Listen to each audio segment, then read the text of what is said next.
Next পরবর্তী কোয়েশ্চেনে যাই। Question number 67 কি হচ্ছে, নিচের কোনগুলির ক্ষেত্রে এনথালপির বৃদ্ধির ক্রম। বাহ, খুব ভালো হচ্ছে, আমাদের এগুলো মোছার কোনো আহা গ্রুপটা মুছে দিলাম। 67, ঠিক আছে, কি বলেছে, বৃদ্ধির ক্রম। বৃদ্ধির ক্রম, খুব ভালো হচ্ছে, লেখাটা লিখে রেখেছি, এটা আমাকে আর মুছতে হবে না। অপশান এ বলেছে আমাদের রুবিডিয়াম, সিজিয়াম, পটাশিয়াম, ক্যালসিয়াম। এটা কোন গ্রুপের? Group 1, lithium, sodium, potassium, rubidium, caesium. ওপর থেকে নিচে গেলে হ্রাস পায়, ঠিক আছে। আচ্ছা, একটুখানি একটা জিনিস বলে দিই, এতক্ষণ বলে দিলাম হ্রাস পায়, কিন্তু যেহেতু এটা আমরা এই পরিচ্ছেদ সংক্রান্ত প্রশ্ন উত্তর করছি, তো কেন হ্রাস পায়? কারণ উপর থেকে নিচে গেলে আকার বৃদ্ধি পাচ্ছে, তাই তো। ওপর থেকে নিচে গেলে আকার যেহেতু বৃদ্ধি পায়, তাই জন্য নিউক্লিয়াস থেকে এর দূরত্ব, লাস্ট কক্ষপথের দূরত্বও কি হয়, বাড়তে থাকে। নিউক্লিয়াস থেকে শেষ কক্ষপথের দূরত্ব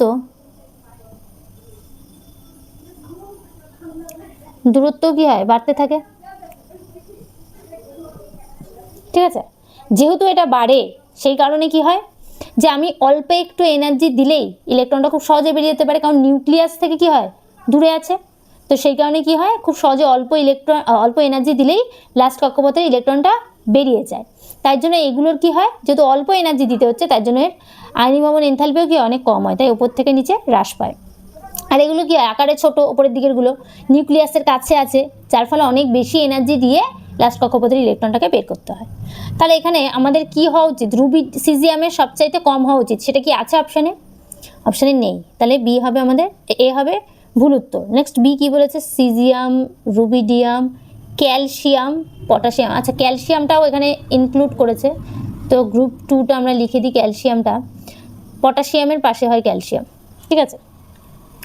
তো আমাদের এটাতে দেখো মোট কথা সিজিয়ামের তো সবচেয়ে ডেফিনেটলি কম হবে, সেটা আগে কোন অপশন আছে আমরা দেখি। তো এটা দেখো সিজিয়ামের সবচেয়ে কম আছে, তো এটা আমরা ভাবতে পারি যেটা উত্তরের মধ্যে পড়বে।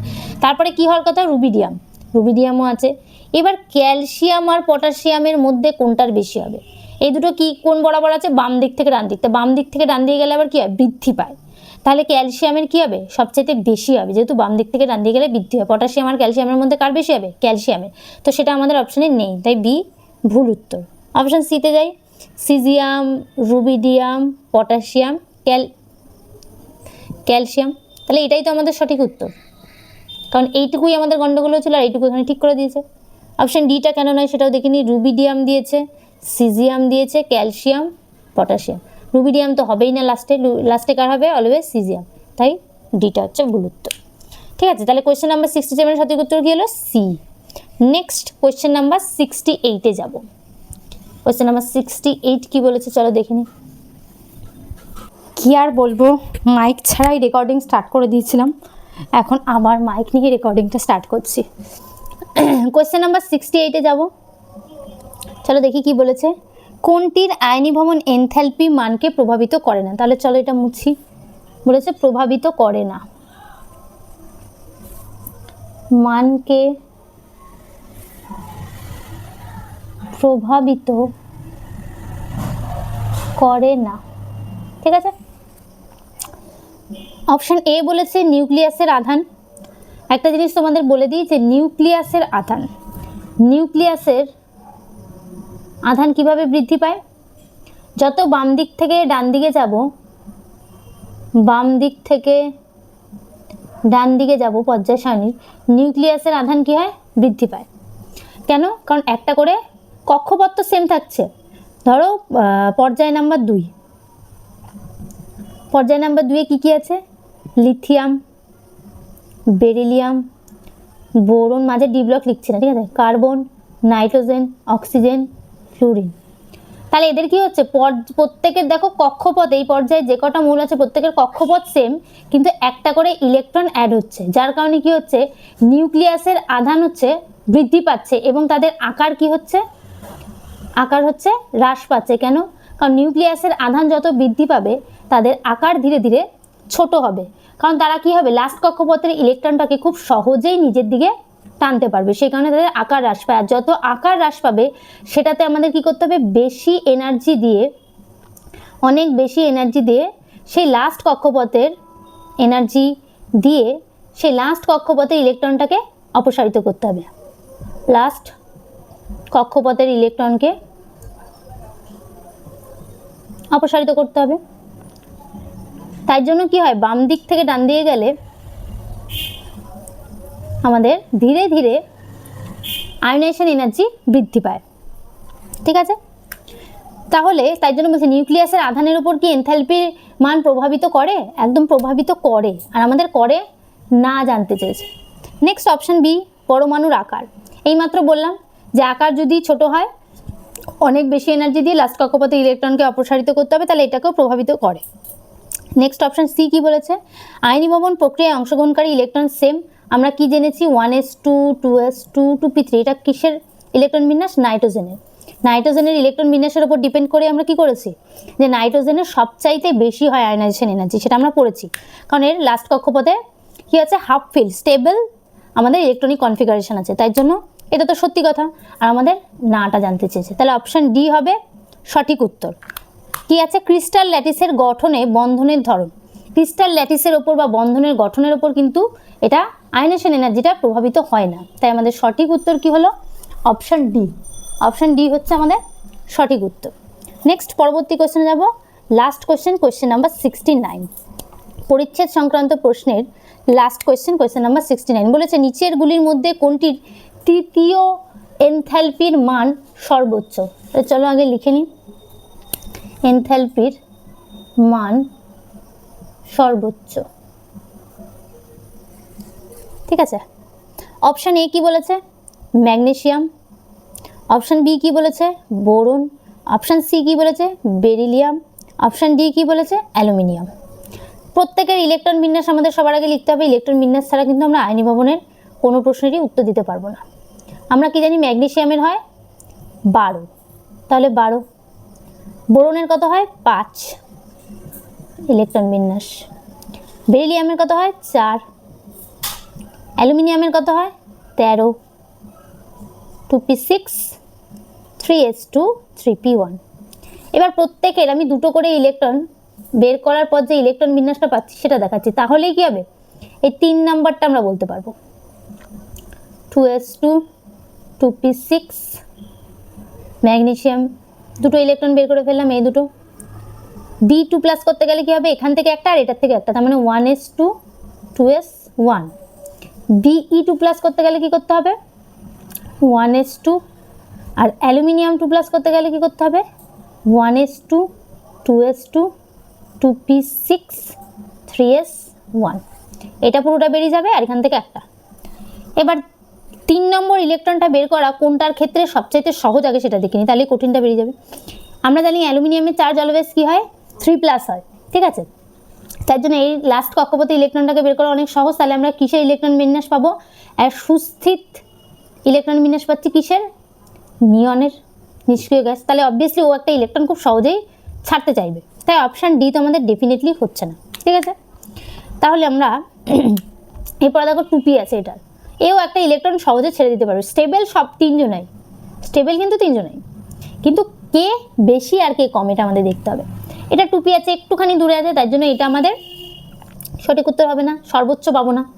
এই দুটোর মধ্যে একটু ডিফারেন্স, এটার মধ্যে কি আছে 2s1 আর এটার মধ্যে 1। এটা নিউক্লিয়াসের কি আছে 1s2, নিউক্লিয়াসের বেশি কাছে আছে। যে নিউক্লিয়াসের বেশি কাছে আছে তার থেকে আমার একটা ইলেকট্রন বের করতে অনেক বেশি শক্তি প্রয়োগ করতে হবে। তাই জন্য কি হবে, আমাদের সঠিক উত্তর অপশন সি হবে, কারণ এটার থেকে ইলেকট্রন বের করতে আমাদের সবচাইতে বেশি পরিমাণ এনার্জি দিতে হবে। কিন্তু B2 প্লাসের ক্ষেত্রেও এনার্জি দিতে হবে 3+ করতে গেলে, কিন্তু এর থেকে কম। তাই জন্য তৃতীয় আয়নীভবন এনথালপির ক্ষেত্রে কোনটা বেশি হবে, সবচাইতে সি হবে, কারণ 3 নম্বর ইলেকট্রনটা বের করতে গেলে আমার এই বেরিলিয়ামে 3 নম্বর, বেরিলিয়াম 2+ থেকে 3+ করতে গেলে আমাদের সবচাইতে বেশি এনার্জি দিতে হচ্ছে। তাই আমাদের সঠিক উত্তর কি হবে, অপশন সি। যারা আমার ভিডিও দেখছো এবং পরিচ্ছেদ সংক্রান্ত প্রশ্ন উত্তরগুলো শুরু থেকে শেষ অবধি করছো, তাদের কাছে আমার মনে হয় না সেই মানে কি বলবো, টপিকটা রিলেটেড কোনো প্রশ্নই আর কঠিন মনে হবে, কারণ আমি চেষ্টা করেছি যতটা ডিটেলসে সম্ভব বলার।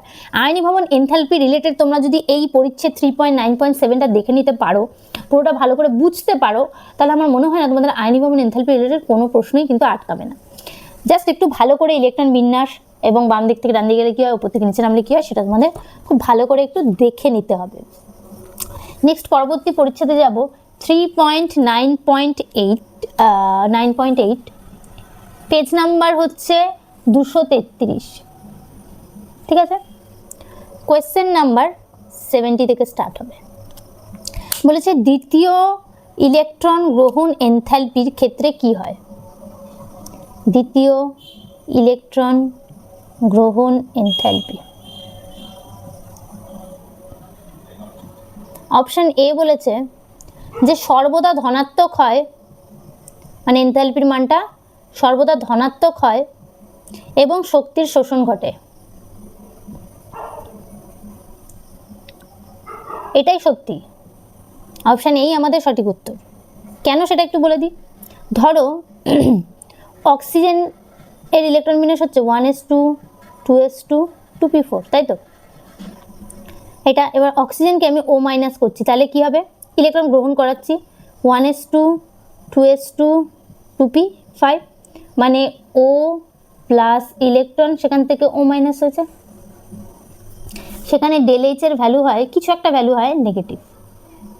ঠিক আছে, কিন্তু যখনই আমি O2 মাইনাস করবো 1s2, মানে দ্বিতীয় ইলেকট্রন গ্রহণ এনথালপি 2 নম্বর, এই যে বলেছে দ্বিতীয় ইলেকট্রন গ্রহণ, 2 নম্বর ইলেকট্রনটা গ্রহণ করাচ্ছে, তখন কি হবে? O মাইনাস আরও ইলেকট্রন একটা গ্রহণ করে হবে O2 মাইনাস। সেখানে ডেল এইচ এর ভ্যালুটা পজিটিভ হয়। এটাই তো কথা বলেছে যে শক্তির শোষণ ঘটে এবং ডেল এইচ এর ভ্যালু হয় পজিটিভ। সর্বদা এটাই হয়, কারণ এটা একটা এন্ডোথার্মিক প্রসেস, যেখানে শক্তির কি হচ্ছে? শক্তির শোষণ ঘটছে। আর যদি এক্সোথার্মিক হতো সেক্ষেত্রে কি হয়? সেক্ষেত্রে কি হয়? শক্তির কিন্তু রিলিজ হয়। তো এক্ষেত্রে আমাদের সঠিক উত্তর হলো অপশান এ। আর একবার রিপিট করে দিচ্ছি, দেখো এখানে অলরেডি একটা ইলেকট্রন আমরা কি করেছি? অ্যাড করেছি, তো অলরেডি এর মাথায় নেগেটিভ চার্জ হয়ে গেছে। এবার যখন আমি আরও ইলেকট্রন একটা গ্রহণ করাচ্ছি, তখন এই নেগেটিভ চার্জটা চায় না আরও একটা ইলেকট্রন আসুক, এই ইলেকট্রনটা গ্রহণ করতে বাধা দেয়, যার কারণে কি হয়? যে বাইরে থেকে আমাদের আরও বেশি শক্তি প্রয়োগ করতে হচ্ছে, যেটা হচ্ছে শক্তি শোষণ করছে, যার ফলে ডেল্টা এইচ এর ভ্যালু পজিটিভ হয়ে যায়। ঠিক আছে, তো সেই কারণে আমাদের কি হয়? এই এন্ডোথার্মিক প্রসেস হয় এবং এর শক্তি শোষণ ঘটে এবং দ্বিতীয় ইলেকট্রন গ্রহণ এনথালপি সর্বদাই ধনাত্মক হয়। তার একটা স্পেসিফিক রিজন এটাই যে এখানের দ্বিতীয় যে ইলেকট্রনটা সেটা কিন্তু এই প্রথম ইলেকট্রনটা এন্টার করতে বাধা দেয়, যার কারণে আমাদের বাইরে থেকে এক্সট্রা এনার্জি দিতে হয় এই প্রসেসটা হওয়ার জন্য। সেই কারণে প্রসেসটা হয় এন্ডোথার্মিক এবং শক্তি শোষণ ঘটে। ঠিক আছে, এই রিলেটেড জিনিসটা আরও ভালোভাবে পড়ার জন্য পেজ নাম্বার 230-এর যে প্রথমেই আছে না ইলেকট্রন গ্রহণ এনথালপি যে টপিকটা আছে, সেটা তোমরা আবারও রিপিট করতে পারো আমার এটা বোঝানোর পর, তাহলে দেখবে বইয়ের লেখাগুলো আরও বেশি সহজ বলে মনে হচ্ছে এবং এই টপিক রিলেটেড এবং এই রিলেটেড যে কথাগুলো সেগুলো আরও বেশি তোমরা ভালো করে বুঝতে পারবে যদি চাও পড়তে। আর যদি মনে করো এটা বুঝে গেছো তাতে কোনো প্রয়োজনই নেই। ঠিক আছে, নেক্সট পরবর্তী কোশ্চেন যাই, কোশ্চেন নাম্বার 71। কোশ্চেন নাম্বার 71 কি বলেছে চলো দেখিনি। কোন মৌলটির ইলেকট্রন গ্রহণ এনথালপি সর্বোচ্চ? লেখা মোছা যাবে না, এখন ইলেকট্রন গ্রহণ এনথালপি রিলেটেডই সব আসবে। গ্রহণ এনথালপি সর্বোচ্চ জানতে চেয়েছে। অপশান এ বলেছে ফ্লুরিন, অপশান বি বলেছে ক্লোরিন, অপশান সি বলেছে নাইট্রোজেন, অপশান ডি বলেছে অক্সিজেন। ইলেকট্রন গ্রহণ এনথালপি সর্বোচ্চ। ঠিক আছে, প্রত্যেকটা ইলেকট্রন বিন্যাস একটু লিখে নিই, তবেই তোমরা ভালো বুঝতে পারবো। 2p5, ক্লোরিনের কত? 17, 1s2 2s2 2p6 3s2 3p5। নাইট্রোজেনের 1s2 2s2 2p3 7। অক্সিজেনের 1s2 2s2 2p4। ঠিক আছে, ইলেকট্রন গ্রহণ এনথালপি কি হয়? বাম দিক থেকে ডান দিকে গেলে কি হয়? বৃদ্ধি পায়। এগেন ওই এটার মতনই, আয়নাইজেশন এনার্জির মতনই হয়। ঠিক আছে, বাম দিক থেকে ডান দিকে গেলে বৃদ্ধি পায়। তাহলে ফ্লুরিন ক্লোরিন এগুলো সব কোথায় কি আছে সেগুলো আমরা লিখে নিই। ফ্লুরিনটা আছে গ্রুপ 17, ফ্লুরিনের নিচে আছে ক্লোরিন। আর কি জানতে চাইছে? নাইট্রোজেন গ্রুপ 16 থেকে আছে অক্সিজেন, গ্রুপ 15-তে কে আছে? নাইট্রোজেন। ঠিক আছে, তাহলে বাম দিক থেকে ডান দিকে গেলে কি জানি বৃদ্ধি পায়, তাহলে ফ্লুরিনের তো সবচাইতে বেশি হওয়ার কথা। ঠিক আছে, এবার আবার ওপর থেকে নিচে নামলে কি হয়? হ্রাস পায়, তাই তো? ওপর থেকে নিচে নামলে হ্রাস পায়। এবার একটা জিনিস দেখবে, সাইজ ফ্লুরিন আর ক্লোরিনের মধ্যে কিন্তু একটা ডিফারেন্স ক্রিয়েট করে। সেটা কি? সেটা আমরা একটু দেখে নেব। ঠিক আছে, যে এটা ফ্লুরিনের সাইজ কি সবচাইতে ছোট, ফ্লুরিনের ক্ষেত্রে সাইজ সবচাইতে কম। যেহেতু এটা সবচাইতে কম সাইজ ক্লোরিনের থেকে, ক্লোরিন আর ফ্লুরিনের মধ্যে কার সাইজ বড়? ক্লোরিনের সাইজ বড় সাইজের দিক থেকে। এবার আমি একটা এক্সাম্পল দিয়ে তোমাকে এটা বোঝাই, যার কারণে এত কিছু করা। যে একটা ঘর আছে, এইটুকু একটা ঘর, আর একটা ধরো এত বড় একটা ঘর। তো তোমার কি হবে? এইখানে যেতে বেশি সুবিধা হবে, এখানের ভেতরে থাকতে সুবিধা হবে এটার থেকে। তো এখানে আমি সহজেই প্রবেশ করতে পারবো এবং গিয়ে থাকতে পারবো, ঘরটা বড় আছে, এখানে এটা ছোট আছে। তো এই ব্যাপারটা ঠিক সেরকম। ইলেকট্রন গ্রহণ এনথালপি মানে কি? ইলেকট্রন কে ভালো গ্রহণ করতে পারবে, তাই তো? ফ্লুরিনের সাইজ কম, ও কিন্তু গ্রহণ করতে পারে, কিন্তু ক্লোরিনের থেকে ভালো পারে না। ঠিক আছে, ক্লোরিনের থেকে ভালো পারে না। সেই কারণে কি হয়, যে ক্লোরিনের সবচাইতে বেশি ইলেকট্রন গ্রহণ এনথালপি হয়, কারণ এর সাইজ এর থেকে বড়, তাই সহজে একটা ইলেকট্রন ক্লোরিনে বেশি তাড়াতাড়ি প্রবেশ করতে পারে দেন ফ্লুরিন। ঠিক এই আকারের মতো। এবার নাইট্রোজেন আর অক্সিজেন তো পড়ছেই না, তাই নাইট্রোজেন অক্সিজেন তো আমি প্রথমেই কেটে দেওয়া উচিত ছিল, কারণ বাম দিক থেকে ডান দিকে গেলে আমরা কি বলছি? বৃদ্ধি পায়, তাহলে এগুলোর তো সবচাইতে কম, তো এগুলো তো বাদই। এবার ওপর থেকে নিচে গেলে হ্রাস পায়, এটা আমরা জানি, কিন্তু সর্বদা সেম হয় না। তো সেই কারণে আমি ফ্লুরিন আর ক্লোরিনের ক্ষেত্রে এটা একটু আলাদা দেখা যায়। তাই জন্য আমাদের সঠিক উত্তর কি হলো এবং ডিটেল এক্সপ্লেনেশন বলে দিলাম, ক্লোরিন এবং কিভাবে হলো সেটাও বললাম। ঠিক আছে, কারণ দুটোরই ইলেকট্রন বিন্যাস কিন্তু সেম, শুধু একটার কক্ষপথ একটু বড়, এটার কক্ষপথ ছোট। যেহেতু এটার কক্ষপথ একটু বড়, তাই ইলেকট্রনটা প্রবেশ করতে পারে সহজে, তাই আমাদের সঠিক উত্তর হচ্ছে বি। আর যেখানে সহজে প্রবেশ করতে পারবে তার ইলেকট্রন গ্রহণ এনথালপির মানও কি হবে? সর্বোচ্চ হবে। ঠিক আছে, তাহলে 71 এর সঠিক উত্তর হলো বি। নেক্সট কোয়েশ্চেন নাম্বার 72-তে যাই। 72 কি বলেছে চলো দেখি। 72 কোয়েশ্চেন নাম্বার 72 আমার সলভ করার দরকার নেই, কারণ কোয়েশ্চেন নাম্বার 72 যেটা দিয়েছে সেটাই হচ্ছে আমাদের কোয়েশ্চেন নাম্বার 70। 72 এর অ্যান্সার হচ্ছে 70 এবং এটা সঠিক উত্তর হবে বি। কেন হবে ডিটেইল এক্সপ্লেনেশন দিয়ে দিয়েছি। ঠিক আছে, নেক্সট পরবর্তী কোয়েশ্চেন যাই। কোয়েশ্চেন নাম্বার 73 কি বলেছে চলো দেখি। বলেছে ফ্লুরিন, ক্লোরিন, ব্রোমিন, আয়োডিনের ইলেকট্রন গ্রহণ এনথালপি এর সঠিক ক্রম। ইলেকট্রন গ্রহণ এনথালপির ক্রম জানতে চাইছে। অপশন এ কি বলেছে চলো দেখিনি।